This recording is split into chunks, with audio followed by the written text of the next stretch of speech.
Anch'io. Anch'io ho letto un solo romanzo. I vecchi e i giovani. Bello. Un po' lungo, ma bello.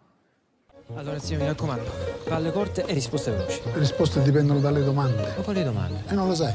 Cosa? Troppe domande mi fai, caro il mio nipote Marco. Carlo. Che hai cambiato nome. Sai dove possiamo trovare le risposte? Nella selezione del reparto ortofrutta. Andiamo, Franco. Dottoressa, mi scusi. Che succede? Mi perdoni, è che di là nel corridoio c'è un signore seduto per terra senza scarpe che piange, si lamenta, canta, prega. Pronto? Ciao, Serena. C'è Carmen.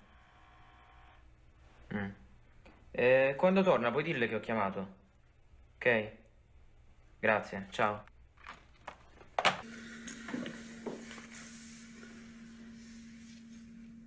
Sei ancora arrabbiato? Un po'. Per Carmen? No, per Dante. Ma almeno dimmi qualcosa, no? In questa casa non si ride e non si scherza più, tutto questo per una Bertuccia dagli occhi grigi. Se proprio lo vuoi sapere, la colpa è pure tua. Va a dire in giro che sono un musicista sfigato, che nella sua vita vorrebbe di più che uno squattrinato come me. Vai fuori dalla mia stanza e lasciami studiare. Ma che cazzo fai? Ma non ti svegliavi?